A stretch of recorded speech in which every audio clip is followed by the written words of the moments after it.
Olá! Existe um texto aqui no começo da Bíblia que tem causado muitas dúvidas. É quando, na criação do universo, na criação do nosso planeta, Deus diz o seguinte, em Gênesis capítulo 1, a partir do verso 3, diz o seguinte: Então Deus disse que haja luz, e a luz começou a existir.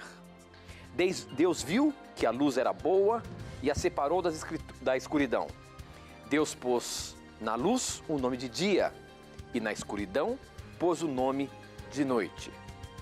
Só que depois a gente vai vendo a criação dia a dia, a gente percebe que ali a partir do verso 14, diz o seguinte: Então Deus disse, verso 14, que haja luzes no céu para separarem o dia da noite e para marcarem os dias, os anos e as estações. Essas luzes brilharão no céu para iluminar a terra. E assim aconteceu. Deus fez as duas grandes luzes, a maior para governar o dia e a menor para governar a noite. E fez também as estrelas. A gente lendo esse texto, a gente percebe que parece que houve dois momentos da criação da luz.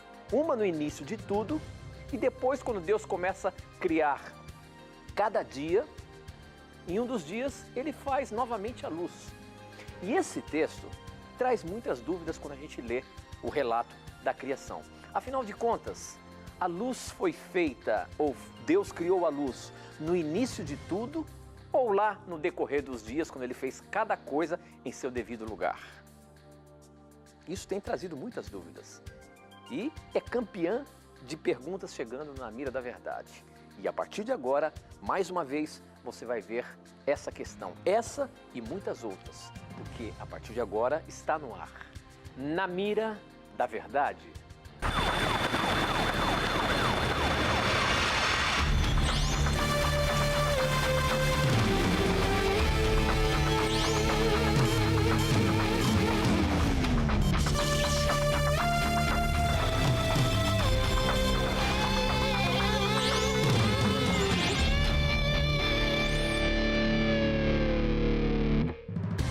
Já estamos no ar a partir de agora, já nos conectamos com o Brasil e o mundo através das ondas do rádio, da internet e da TV Novo Tempo em todo o nosso país. Nós nos conectamos com a rádio ao vivo, estamos ligadinhos aí e com os nossos ouvintes também acompanhando o programa Na Mira da Verdade. E pela internet, aonde quer que você esteja, quem sabe está nos assistindo ao vivo ou vendo um vídeo gravado do nosso programa, muito obrigado. Obrigado por você estar acompanhando aí e para que juntos possamos aprender mais e mais da Palavra Sagrada, a Bíblia. Este é um programa de perguntas e respostas bíblicas. As suas dúvidas são respondidas ao vivo aqui, baseado apenas na Palavra de Deus. Portanto, não tenha preconceitos, pergunte o que você quiser e nós vamos colocar o professor Leandro Quadros na mira. Mas antes, eu quero começar cumprimentando o professor. Tudo bem? Como é que vai? Preparado mais uma semana aí?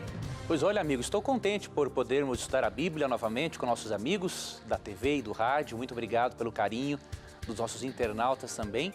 Vamos ver o que Deus tem a nos ensinar hoje na Bíblia, não é? Espero que o programa de hoje seja uma bênção na sua vida e que aquilo que você busca na Bíblia você encontre hoje. E como a gente está começando o ano, né, professor? Nada melhor do que já começar a primeira questão sobre o início da Bíblia. Exatamente. E essa dúvida que nós colocamos aqui hoje no programa, nós já falamos algumas vezes no programa, mas muitas pessoas perguntam porque realmente tem dúvida. Quando a gente lê o relato bíblico ali, no começo, Deus começa dizendo que Ele criou a luz. E depois, quando a gente vai analisando lá dia a dia, no quarto dia, Ele cria de novo a luz. Afinal de contas, Ele criou no início de tudo, ou só depois lá no quarto dia, criando o sol, as estrelas, ou então, que luz é essa que Deus criou lá no início e depois no quarto dia da criação? Como que a gente pode entender esse texto aí e explicar para o nosso telespectador que acompanha o programa Na Mira da Verdade e junto quer aprender mais e mais sobre a Palavra de Deus? Vamos lá. Realmente aqui em Gênesis 1:3 menciona que a primeira coisa que Deus fez no planeta foi criar a luz. E Deus tinha que fazer isso mesmo porque a luz é uma forma visível de energia Então, tanto o reino vegetal quanto animal dependeria da luz para que Deus pudesse continuar criando e, obviamente, promovendo a vida. Então, Deus chama a luz à existência no primeiro dia e no quarto dia. Nós percebemos aqui, a partir do verso 14, Deus aparentemente cria os grandes luminares, ou seja, cria o sol, a lua e também as estrelas. E a pergunta que paira na mente é: se Deus fez o sol, a lua e as estrelas no quarto dia, de onde veio a luz então do primeiro dia? Na realidade, precisamos considerar algumas coisas interessantes aqui. Primeiro, o Gênesis é um relato literal da criação de Deus. Você não pode aceitar a ideia de que o Gênesis é simbólico, que os primeiros 11 capítulos do Gênesis são figurativos, porque não era esta maneira como Jesus via o Gênesis.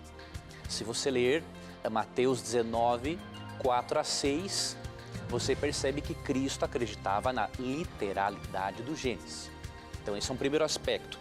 O segundo aspecto é, no verso 16 do capítulo 1, quando fala assim, que Deus fez os dois grandes luminares e depois fez as estrelas, na verdade, a palavra fez as estrelas, no original hebraico, ela não existe. Então, no original seria assim, Deus fez, não é, o luminar maior para governar o dia e o luminar menor para governar a noite e as estrelas, não é? E fez as estrelas. Então, o que isso pode nos dar a entender? Que no quarto dia é provável que Deus não tenha criado os corpos celestes em si, mas que eles já tenham existido, mas que Deus chamou esses corpos celestes para aparecerem de uma forma mais plena aqui no nosso planeta.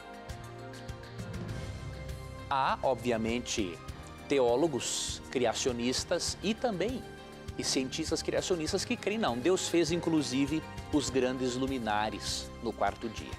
Mas realmente é uma questão difícil de nós comprovarmos e abordarmos, não podemos ser dogmáticos em relação a nenhuma posição, porque o mais provável é que Deus realmente tenha chamado o sol, a lua e as estrelas, esses corpos celestes, para aparecerem de forma mais plena no nosso planeta no quarto dia.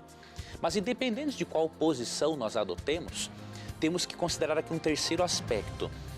O objetivo de Moisés, principal, é mostrar que a matéria, ela não é Deus. Ele escreveu num contexto em que os povos antigos, eles adoravam o sol e a lua e as estrelas como divindades.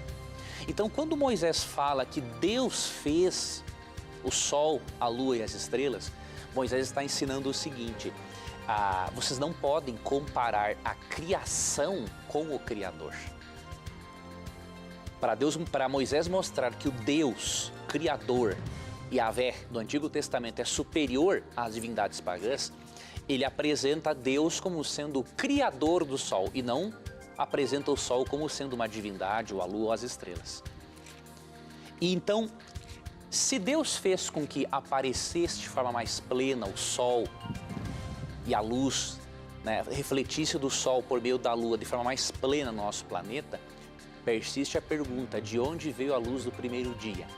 Nós não temos uma resposta definitiva, mas temos um texto que pode nos ajudar, que é o texto que se encontra na primeira carta de João, no capítulo 1, verso 5, que diz assim: e esta é a mensagem que dele ouvimos e vos anunciamos, que Deus é luz e não há nele trevas nenhumas.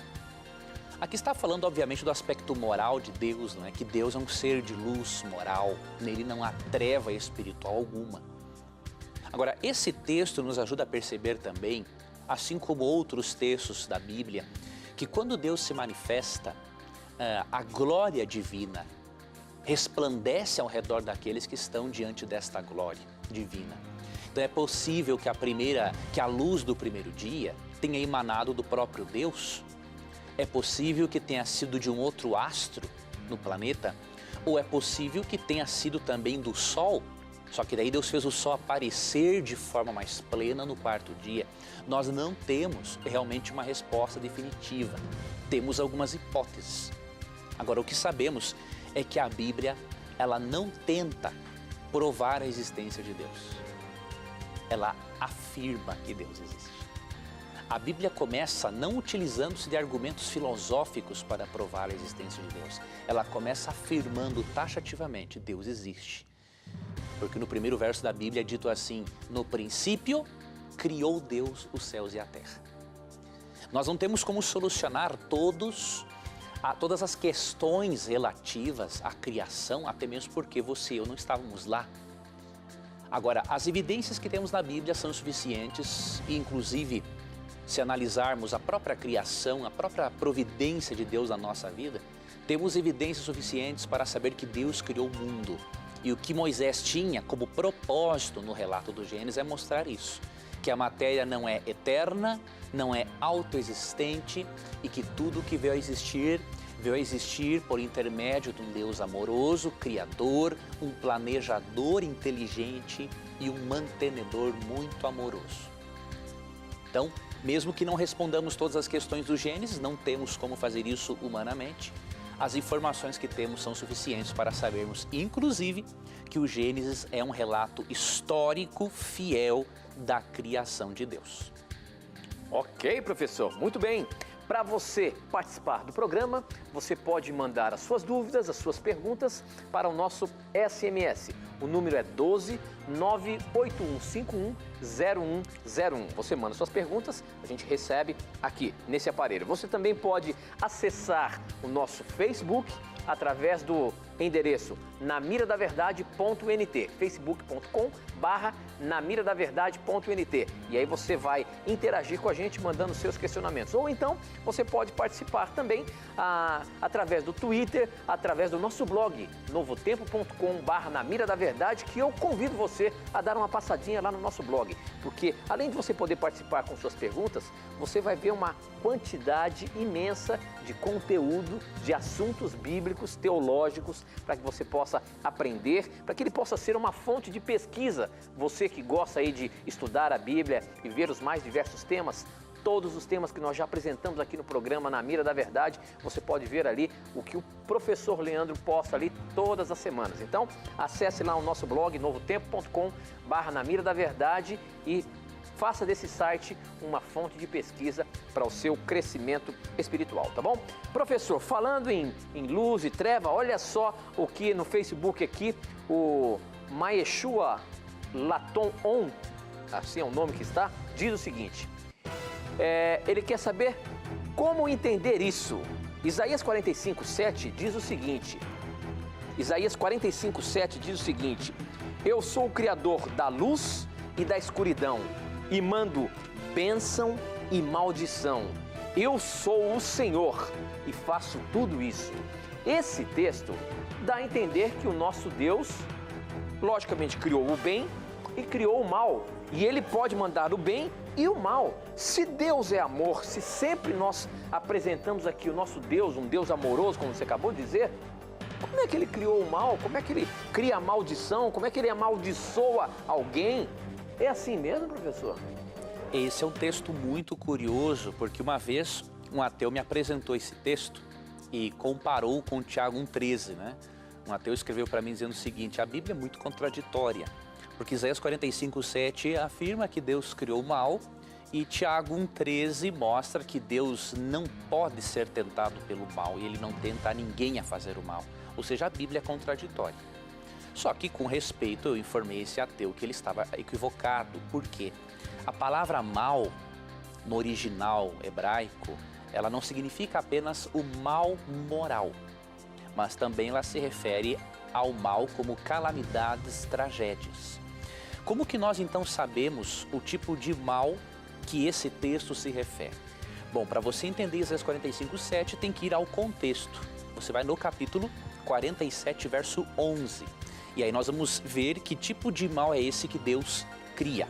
Livro de Isaías, no capítulo 47. 47:11. Diz assim, falando sobre o castigo à Babilônia, né? Um império pagão que não se arrependeu dos seus erros. Diz assim: portanto, sobre ti, sobre Babilônia, virá o mal, sem que saibas a sua origem. E tal destruição cairá sobre ti, sem que a possas evitar. E virá sobre ti de repente desolação que não poderás conhecer. Ou seja, o mal que Deus cria no capítulo 45, 7, são as calamidades, tragédias, invasões que Deus ia permitir que acontecessem no Império Babilônico. O texto, portanto, não se refere ao mal moral. Até mesmo porque, quando nós lemos o Salmo 5, verso 4, vemos uma verdade aqui muito importante. Diz assim: porque tu não és um Deus que tenha prazer na iniquidade, nem contigo habitará o mal. Ou seja, Deus, além de não ter prazer no mal, com ele não habita o mal. Portanto, é impossível Deus ser o criador do mal moral. Deus só pode ser o criador no aspecto indireto, ou seja, o fato de ele criar alguém com livre arbítrio e permitir que essa pessoa faça a sua escolha, ou essa criatura faça a sua escolha, aí indiretamente Deus pode ser o responsável, mas só no aspecto indireto, jamais no aspecto direto. Porque a essência divina, de acordo com 1 João 4, 8 e 16, é o que? O amor. E com ele não habita o mal. Então a essência divina é o bem em sua plenitude. Portanto, Deus não pode jamais ser o originador do mal. O originador do mal, de acordo com a Bíblia, quando lemos Ezequiel 28, 13 a 17, foi um anjo caído, não é, que se rebelou contra o governo de Deus e que um dia, infelizmente, escolheu de forma errada, exerceu de forma errada o seu livre arbítrio. Mas Deus definitivamente não é o responsável pelo mal. Então, será que é certo eu concluir, professor, que as coisas do mal que acontecem nos nossos dias hoje, existe sim uma permissão de Deus, mas isso está relacionado com a culpa do pecado que entrou na Terra? Corretíssimo, Tito. É isso mesmo. Isso mesmo. É isso mesmo. O mal que acontece é o resultado do pecado, Tito. Então, ali Romanos 6, 23 fala que o salário do pecado é a morte. Então a existência do mal, né, tudo é consequência do pecado. E também as coisas ruins que acontecem na nossa vida, muitas delas até, várias delas inexplicáveis, mas muitas delas ocorrem por nossas escolhas erradas. Então nós acabamos colhendo o que plantamos, como diz Gálatas 6, verso 7. Muito bem, professor. Bom, participe do programa mandando suas perguntas por SMS. O número é 12 98151 0101. 12 98151 0101. Como, por exemplo, o Willas, que mandou essa pergunta aqui. Antes de eu fazer a pergunta do Willas, deixa eu contextualizar um negócio. A gente sabe que Jesus, quando veio morrer aqui na cruz do Calvário, isso já era um plano de Deus. Desde a criação, o plano da redenção de Deus, da salvação, de livrar o homem do pecado. Agora, tudo já estava formatado por Deus, o que iria acontecer, o que não iria acontecer. A pergunta do Willas é o seguinte, Judas ficou conhecido como o traidor, mas não estava escrito que esse seria o seu destino? No caso, trair, pois se assim não o fizesse, não teria se cumprido os mandamentos de Deus. Qual foi o maior erro de Judas? A traição ou o não arrependimento? E aí entra a questão também da predestinação. Se Deus já tinha feito o plano da redenção, já estava tudo traçado o que iria acontecer, inclusive que ele seria traído. Como é que a gente explica isso? Judas não foi predestinado a ser um traidor? Qual foi o pecado dele? A traição ou o não arrependimento, professor? Primeiramente, as pessoas infelizmente confundem muito, né, a presciência de Deus com, os acontecimentos históricos. Essa é uma confusão lamentável. Por quê? Se tudo o que ocorre é por causa da presciência de Deus, então nós vamos chegar à conclusão inevitável de que Deus é o criador do mal. Só que essa é uma conclusão diabólica, né? Deus não pode fazer uma coisa dessas. Nós temos que ter em mente uma coisa: Deus sabe das coisas porque elas vão acontecer. Não é porque Deus é onisciente que isso acaba causando os acontecimentos. Por exemplo, Deus sabia que um dos 12 apóstolos trairia Jesus. Mas o fato de Deus saber, isso não significa que ele foi o causador. Simplesmente indica que ele sabia. As coisas acontecem não porque ele prevê, mas ele prevê porque elas vão acontecer. Então Deus profetizou realmente no livro de Salmos, capítulo 22, que Judas trairia Jesus. Mas isso é porque Deus sabia, não porque a sabedoria de Deus causou o acontecimento. Se nós pensarmos assim, então o fato de Deus saber que Lúcifer iria pecar, então quer dizer que foi Deus quem causou o primeiro pecado?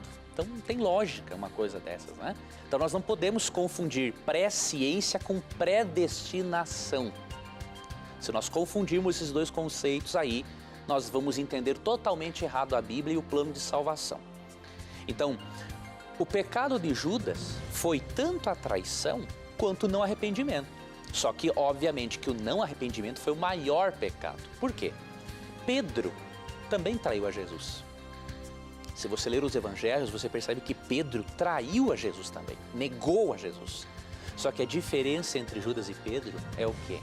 Um se arrepende de coração, no caso de Pedro, e Judas, o que acontece? Judas, ele sente só um remorso, mas não um arrependimento sincero. Então Deus profetizou que um dos 12 apóstolos trairia Cristo. Mas a profecia de Deus não causou a perdição de Judas. Por quê? Judas traiu Jesus, isso cumpriu a profecia, obviamente, mas Judas poderia ter se arrependido. E se ele se arrependesse, a profecia teria se cumprido do mesmo jeito, porque Deus sabe o que vai acontecer, e Judas ainda poderia ter sido salvo se ele tivesse se arrependido. Então, analisemos, diferenciemos presciência divina de predestinação, e aí nós não vamos ter dificuldades maiores para entendermos essa questão. Ok, professora, confesso que essa é uma questão bem complexa, bem difícil, que muitas vezes muitas pessoas acabam ficando com dúvida. E eu acho que essa questão da predestinação e a presciência, eu acho que é um bom exemplo a gente tentar extrair o que é certo. E a gente pode então afirmar aqui que a predestinação não é divina, não é bíblica. Exato, Tito. A única coisa que Deus predestina, como lemos aqui em Romanos 8:29, é curioso, Tito, que como as pessoas leem esse texto e não percebem o que o texto está dizendo, né? Muitas pessoas leem o texto e interpretam ele de forma totalmente contrária do que está dizendo. Então, por exemplo, Romanos 8:29 diz assim, porque os que dantes conheceu, também os predestinou, para serem conformes à imagem de seu Filho, a fim de que ele seja o primogênito entre muitos irmãos. Muitas pessoas veem a palavra predestinação aqui e dizem assim, olha, Deus predestinou uns para se salvar e outros para se perderem. Mas não é isso que o texto está dizendo. O texto está dizendo que Deus predestina que as pessoas que aceitarem a Cristo sejam conformes à imagem de Cristo. Ou seja, Deus predestina não pessoas para ir para o céu e outras para ir para o inferno. Deus predestina o caráter que os salvos têm que ter quando aceitarem a Cristo. E que caráter é esse? Um caráter semelhante ao de Cristo. Então, se muitas pessoas, especialmente irmãos calvinistas que creem na dupla predestinação, se deixasse o texto falar por si mesmo, lendo da forma mais simples, perceberiam que Deus não predestina pessoas, mas Ele predetermina que aqueles que aceitam a Cristo se pareçam com Jesus por meio da influência do Espírito Santo. É simplesmente isso que o texto está dizendo. Ok, professor. Muito bem. Próxima pergunta chegou aqui pelo nosso blog. Quem mandou essa pergunta, deixa eu ver aqui, foi a Jerusa Espinar. Ela é de São Paulo e ela diz o seguinte: desejo saber por que vocês, adventistas, praticam o rebatismo em seus próprios membros, visto que não há base bíblica. Professor, a gente sabe que a Igreja Adventista pratica a questão do rebatismo. Agora, por que isso é feito nessa denominação religiosa? E será que realmente isso tem base bíblica para ser feito ou não?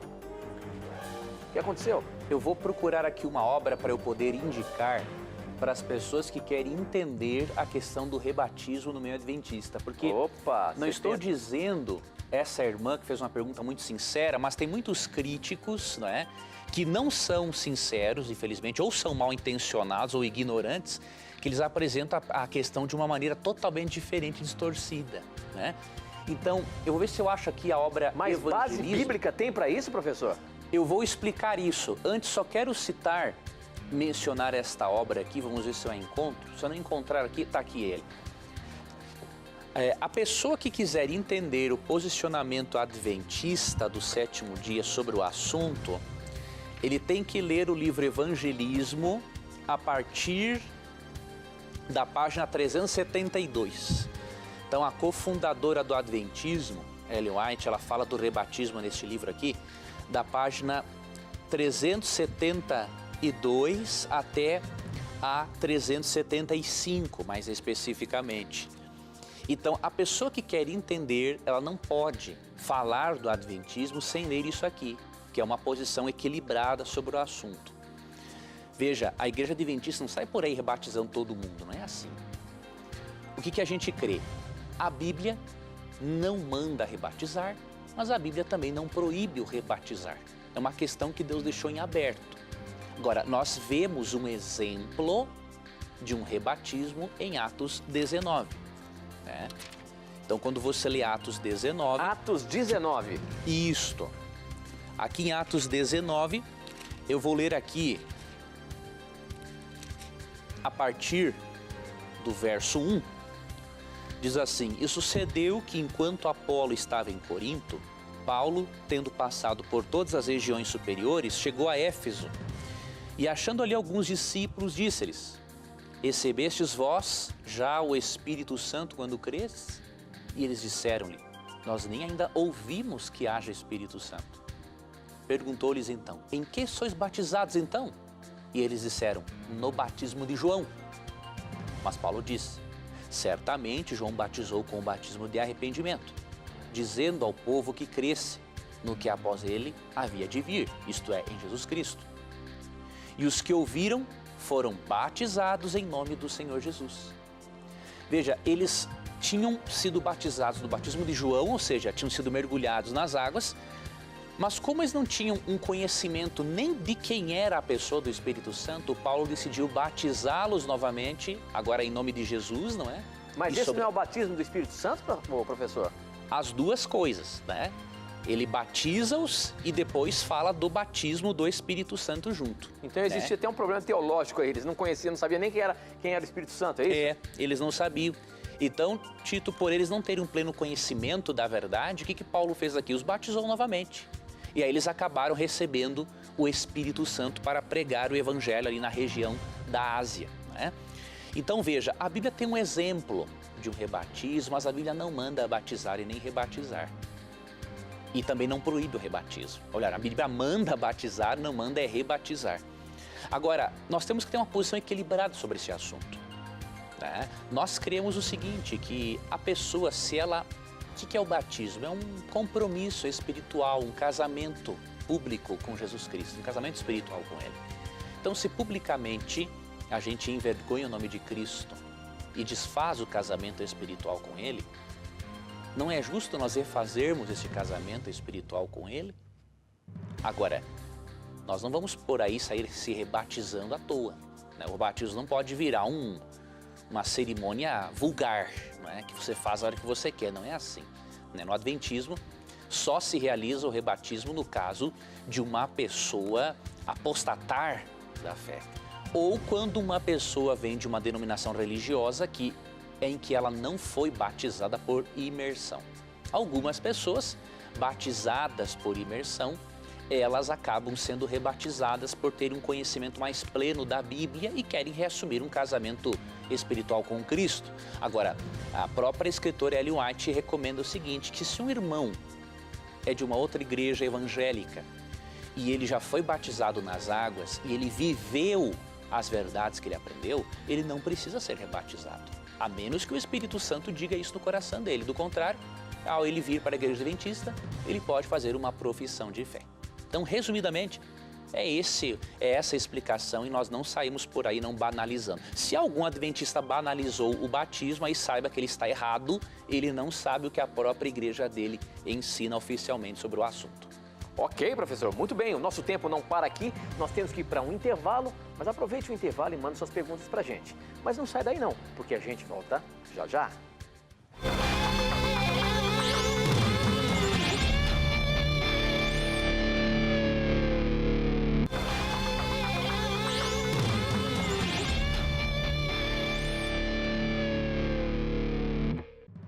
Estamos de volta. Esse é o programa Na Mira da Verdade, um programa de perguntas e respostas bíblicas. Se você tem alguma dúvida, você pode mandar a sua pergunta pelas mais diversas formas que nós apresentamos aqui para você mandar as suas perguntas. E nós vamos colocar o professor Leandro Quadros, ele fica na mira porque ele tem a obrigação de responder baseado na palavra de Deus. Não é a opinião da TV Novo Tempo, do programa Na Mira da Verdade, nem da Igreja Adventista, que é a mantenedora dessa instituição, mas sim o que a palavra de Deus nos apresenta. Então, se você quiser participar, para você mandar suas perguntas, você pode mandar por SMS.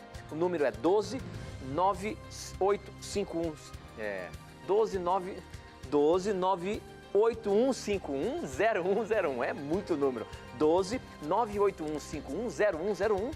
E manda suas perguntas e eu recebo aqui na hora. Ou então, pelo Facebook, namiradaverdade.nt, pelo Twitter, @namiradaverdade, e o nosso blog, onde você pode aprender muitas coisas através do nosso blog, novotempo.com/namiradaverdade, tá bom? Essa aqui chegou, deixa eu ver aqui, pelo Facebook, e o Eric Dantas, diz o seguinte: olá, Tito, professor Leandro Quadros.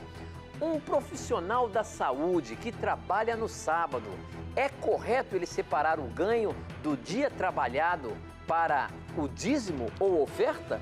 Ou comprar alimentos para os irmãos necessitados?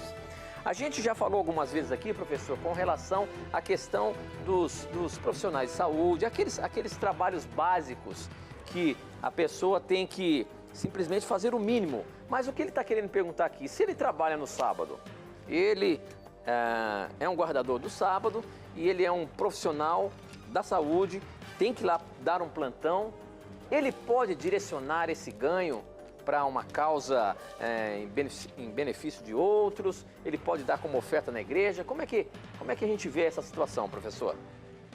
Muitos irmãos, eles acham que por separar aquela parte, né, financeira que ele recebe, equivalente ao trabalho na escala do sábado, ele não estaria profanando o sábado, mas isso não adianta, né? Porque se você passou o sábado sem ter aquela comunhão íntima com Deus, então não é a oferta que, diríamos assim, vai comprar o seu perdão, não é? Então, o que nós recomendamos? Primeiramente, nós vivemos num contexto de pecado, de doença, e que a doença, obviamente, não avisa quando vai chegar. Então, eu creio que um profissional da área da saúde, ele tem que aprender como observar o sábado, seguindo o exemplo de Cristo. E como que Cristo fazia? Você percebe, por exemplo, em Mateus 12:12, depois que ele cura uma pessoa no sábado, ele diz o seguinte: pois quanto mais vale um homem do que uma ovelha, é por consequência lícito fazer o bem nos sábados. Ou seja, Jesus diz que é de acordo com o mandamento você fazer o bem, aliviar a dor, aliviar o sofrimento, certo? Então, a profissão da área da saúde é fundamental. Tem que ser exercida, inclusive, no mundo de pecado, inclusive no sábado, em mundo de pecado. Agora, você não pode usar isso como uma desculpa para você não ter comunhão com Deus no sábado.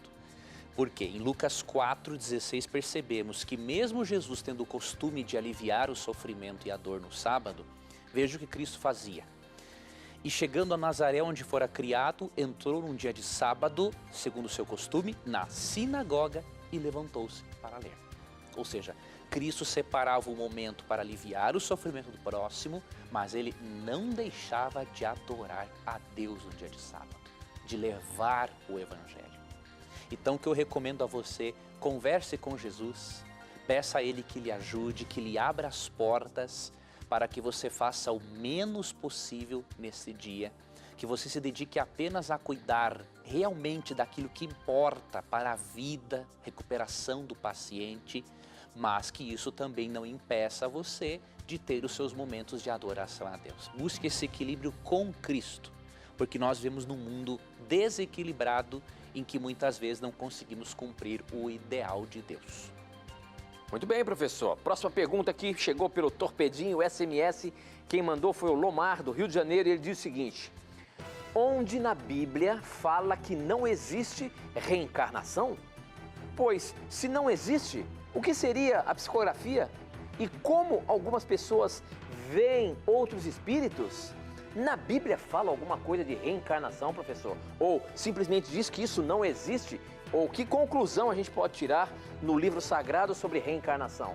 E essas pessoas que estão vendo aí espíritos e tudo mais, entes queridos que já morreram, como é que a gente pode explicar isso para o nosso irmão aqui? Veja bem, a doutrina da reencarnação é uma coisa assim que não nem cogita passar na mente de um autor bíblico, né? Então, quando eu vejo... Não, mas por que não nem quando cogita? eu vejo Como é que chegou a essa conclusão, então, de reencarnação?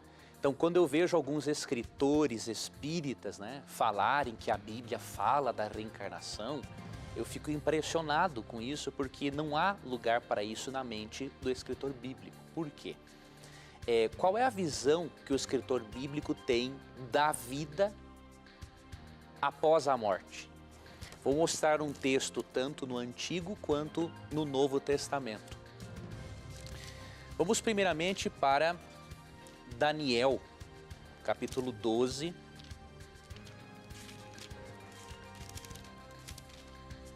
Daniel, capítulo 12, versículos 2 e 13. E muitos dos que dormem no pó da terra ressuscitarão, uns para a vida eterna e outros para a vergonha e desprezo eterno. Verso 13. Tu, porém, vai até o fim, porque descansarás e te levantarás na tua herança no fim dos dias. Ou seja, para o autor bíblico é muito claro. A pessoa na morte dorme no pó da terra, diz o verso 2 de Daniel 12, e depois disso ela vai o quê? Ressuscitar. Ressuscitar não tem nada a ver com reencarnar. Então são dois conceitos totalmente antagônicos. O que é ressurreição? Allan Kardec disse que ressurreição é sinônimo de reencarnação, mas com muito respeito ele distorceu a Bíblia, né?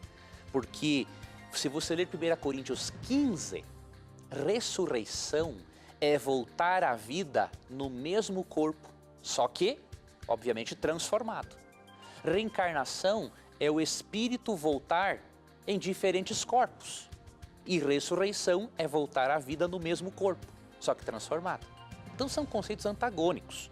Além do mais, o verso 13 diz que Daniel só receberia sua recompensa, só sairia do seu descanso na morte no fim dos dias, ou seja, a pessoa volta à vida apenas no fim dos dias. E quando será isso?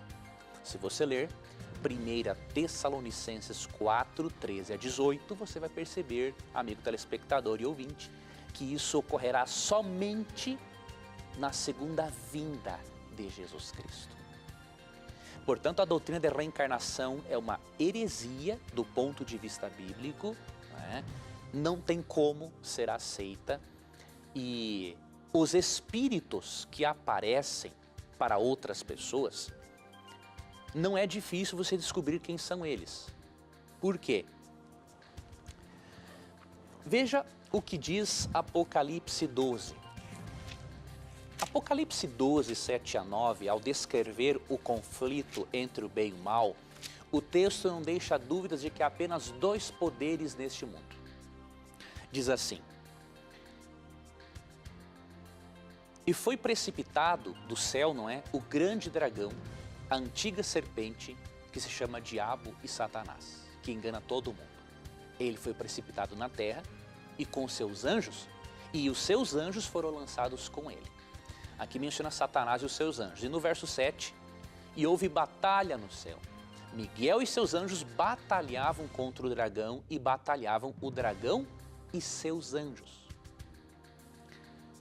Dois poderes no universo: Cristo e seus anjos, Satanás e seus anjos. Não tem um terceiro poder. Bom, há dois poderes no universo. O que Deus fala sobre o espiritismo? Veja, não estou falando do irmão espírita, por quem Jesus morreu na cruz, a quem Deus ama muito e por meio de quem Deus tem aliviado o sofrimento de muitas pessoas na nossa sociedade, certo? Estou falando do espiritismo em si, segundo a Bíblia. O que a Bíblia diz sobre este assunto? Bom, em Isaías 8, 19 e 20, eu vou ler aqui na nova tradução da linguagem de hoje. Aqui diz o seguinte: algumas pessoas vão pedir que vocês consultem os adivinhos e os médiuns, que cochicham e falam baixinho. Essas pessoas dirão: precisamos receber mensagens dos espíritos, precisamos consultar os mortos em favor dos vivos. Mas vocês, ou seja, vocês que são filhos de Deus, respondam assim: o que devemos fazer é consultar a lei e os ensinamentos de Deus. O que os médiuns dizem não tem nenhum valor. O texto é mais claro que o sol ao meio-dia. Se Deus diz que o que os médiuns dizem sobre, por exemplo, vida após a morte não tem valor algum, e se há só dois poderes do universo, Cristo e seus anjos e Satanás e seus anjos, e se os anjos de Satanás forem expulsos aqui para este planeta juntamente com Satanás, não há dúvida alguma de que os espíritos que aparecem no espiritismo não são espíritos de mortos, são demônios personificados, que imitam o tom de voz da pessoa que morreu, cheiro do perfume e demonstram um conhecimento muito grande da vida familiar da pessoa que morreu, porque assim como há um anjo protetor para cuidar de cada um de nós, de acordo com o Salmo 34:7, há demônios também para prejudicar a nossa vida espiritual e comunhão com Deus. Então não tenha dúvida, amigo, espíritos de mortos não são espíritos de pessoas mortas, são demônios. Por isso, cuidado. Siga o conselho de Deus em Deuteronômio 18, 10 a 14. Tire da sua vida esse tipo de prática, porque você estará dando oportunidade, se assim não fizer, para Satanás trabalhar na sua mente. Tenha cuidado com isso.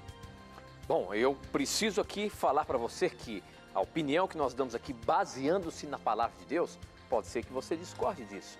E nós estamos aqui abertos para ouvir o seu questionamento. Você pode mandar, você pode refutar o que a gente está falando. Nós colocamos os nossos meios de informação, de comunicação aqui para você poder falar. Se você quiser mandar um e-mail para a gente, namiradaverdade@novotempo.com, ou pelo Facebook, você pode expor a sua opinião, ou no Twitter, enfim.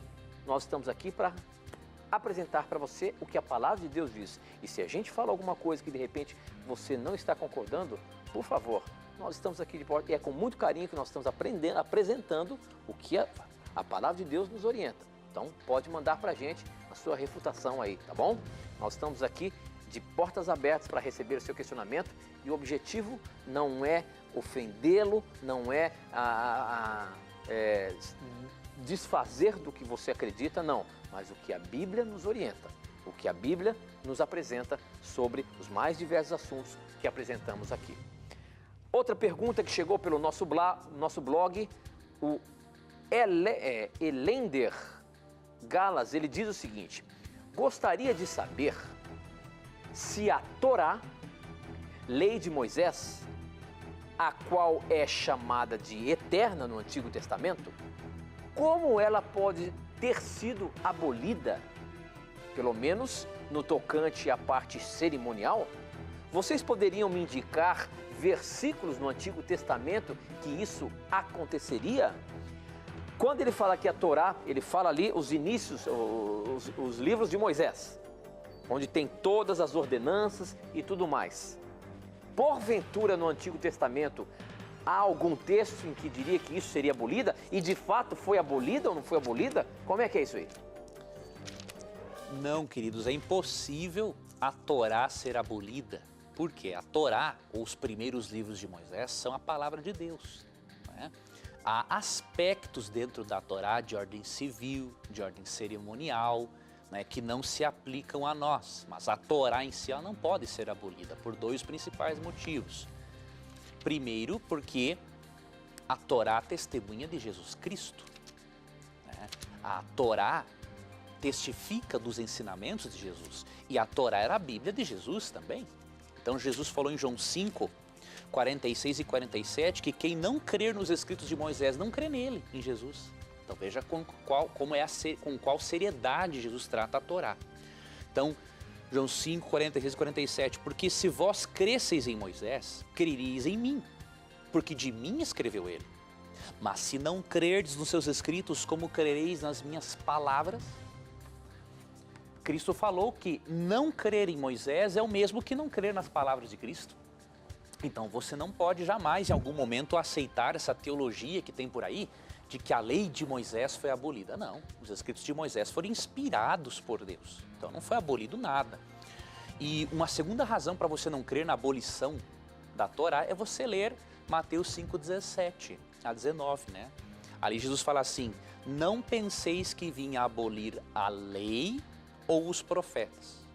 O termo lei se refere aos 5 primeiros livros de Moisés, profetas ao restante do Antigo Testamento. Não vinha abolir os escritos de Moisés e nem os profetas, vim cumprir. O termo cumprir no grego é a palavra plerô, que quer dizer, eu vim dar um pleno significado, um sentido mais amplo, uma interpretação muito mais avançada do que a interpretação que vocês fariseus deram. E aí ele fala no restante do capítulo, né, 5 de Mateus, verso 18. Porque até que o céu e a terra passem, nenhum i ou um tio se omitirá da lei de Moisés, sem que tudo se cumpra. Então veja, se Jesus não autoriza uma pessoa a tirar nenhum acento da Torá, como é que vamos dizer que a Torá foi abolida? Então, definitivamente, querido amigo, não tem embasamento teológico algum, né, a crença de que a lei foi abolida. O que Cristo cravou na cruz, temos que ter em mente é o seguinte, o que ele cravou na cruz foi o aspecto condenatório da lei. Seja da Torá, seja da parte moral da Torá, que são os 10 mandamentos. Então a parte condenatória da lei, que condena o pecador à morte eterna, Cristo cravou na cruz. Certo? Agora, os princípios de ordem moral da Torá, obviamente que a cruz não vai apagá-los, porque senão nós estaremos livres para fazer o que bem queremos da nossa vida, e aí a doutrina do juízo perderia totalmente o sentido. Tá, ok? Então cuidado com essa teologia chamada antinomista, ou seja, anti quer dizer obviamente contra, e nomos quer dizer lei, não é? Então o antinomismo é uma teologia diabólica que prega contra a lei. Não, jamais podemos fazer isso. Isso aí é o espírito de Satanás, não é? Satanás que sempre fala mal da lei de Deus. Não é o fato de nós não conseguirmos obedecer plenamente à lei de Deus que nós estamos autorizados para menosprezá-la. Eu tenho que reconhecer que eu sou um pecador miserável, incapaz, e tenho que ir a Jesus, para que Ele, por meio do Espírito Santo, me ajude no decorrer da minha vida toda a ir me parecendo mais com Jesus e a observar a sua palavra. Agora, abolir a lei não resolve o nosso problema chamado pecado. Nós precisamos ter um relacionamento íntimo com Cristo e aceitar a graça dele nas nossas vidas. Então, nessa tônica, professor, nós podemos concluir também que a questão da nova aliança não tem nada a ver com deixar de existir o Velho Testamento ou deixar de seguir o Velho Testamento, a lei, os profetas, não é isso? Muito boa essa sua conclusão. Por quê, Tito? Hebreus 8:10 fala que a mudança de antigo para novo concerto, ou seja, Deus assume um novo pacto ou concerto de salvar a humanidade por meio do sangue de Jesus. E não agora, o ser humano não precisa mais expressar essa fé sacrificando animaizinhos. Na mudança de concerto, a lei continua fazendo parte do estilo de vida daqueles que aceitam a Jesus e que são transformados pelo Espírito Santo a todo instante. E a prova disso está em Hebreus 8:10. Não tem como defender a teoria antinomista contra a lei com Hebreus 8:10, né? Fala assim, porque esta é a aliança que firmarei com a casa de Israel depois daqueles dias, diz o Senhor. Na sua mente imprimirei as minhas leis, também sobre o seu coração as inscreverei, e eu serei o seu Deus e eles serão o meu povo. Veja, o que muda de antigo para novo concerto é a forma de Deus explicar o plano de salvação. Mas o estilo de vida dos salvos continua sendo o mesmo. Assim como o estilo de vida dos salvos no Antigo Testamento deveria ser evidenciado por meio de uma obediência a Deus, mesmo que uma obediência falha, não é? O estilo de vida dos salvos também possui os mandamentos de Deus como parte deles, de acordo com Hebreus 8:10. Então foi muito boa, Tito, a sua observação, e ela é bíblica. Muito bem, professor. A próxima pergunta chegou pelo Twitter aqui. O pessoal que conecta com a gente com o Twitter sempre manda suas perguntas e essa é muito boa. E ele diz o seguinte: existe algum fundamento bíblico para a teoria da conspiração? Caso contrário, como refutar biblicamente essa teoria? Na internet, professor, essa questão da teoria da conspiração é algo muito forte. E as pessoas se aprofundam nesse estudo profundamente na internet e vão para as mais diversas vertentes aí, desde a nova era, desde os acontecimentos dos governantes mundiais, enfim. O que essa questão da conspiração tem a ver com a Bíblia, professor? Pois olha, Tito, infelizmente muitos irmãos de várias igrejas perdem tempo precioso de investir no seu crescimento espiritual, estudo da Bíblia, para mergulhar nessas teorias conspiratórias que são, com perdão da palavra, uma baboseira, né? Então, quando você lê Apocalipse 1:3, você vê que tipo de pessoa será feliz e bem-aventurada pouco antes de Jesus voltar. E Apocalipse 1:3 diz assim: bem-aventurados aqueles que leem e aqueles que ouvem as palavras da profecia e guardam as coisas nela escritas, pois o tempo está próximo. Ou seja, a pessoa será feliz, bem-aventurada, se ler e ouvir o quê? As palavras da profecia do Apocalipse. Então, querido irmão, ao invés de você perder tempo em estudar teorias conspiratórias, estude o livro do Apocalipse. O Apocalipse não promete bênçãos para quem fica perdendo tempo na internet estudando teorias conspiratórias. O Apocalipse promete bênçãos para quem lê, ouve e guarda as profecias ensinadas no livro do Apocalipse. O que terá de conspiração nos últimos tempos é que quando você estuda Apocalipse, capítulo 13, você percebe que dois poderes representados por duas bestas, né? Esses dois poderes, um poder político e outro poder religioso, eles se unem para perseguir o povo de Deus que vai adorar ao verdadeiro Deus no seu verdadeiro dia de repouso, que é o sábado bíblico. Então, quando você estuda Apocalipse 13, você percebe que isso vai acontecer. Agora, a Bíblia não tem preocupação com essas teorias conspiratórias atuais, né? Então, eu te dou um conselho de irmão. Estude o livro do Apocalipse, estude o livro de Daniel, porque aí sim você vai entender realmente o que Deus reserva para o futuro e o que Satanás reserva para o futuro, mas que Deus irá intervir, tá? Então, lembre-se de Apocalipse 1:3 e deixe de estudar essas teorias conspiratórias que não trazem crescimento espiritual para ninguém. Muito bem, professor. Com essa nós terminamos mais um programa Na Mira da Verdade. Mas a semana que vem tem mais e a gente se encontra a semana que vem, tá ok, professor? Tá ok, meu irmão. Um abraço, querido telespectador e amigo ouvinte. Muito obrigado pelo seu carinho. E nunca se esqueça que sempre que você tiver a coragem de perguntar a palavra de Deus, a Bíblia vai ter a coragem de lhe responder. E aqui você já sabe, sempre os seus questionamentos, as suas dúvidas estarão na mira da verdade. Até o nosso próximo encontro. Tchau.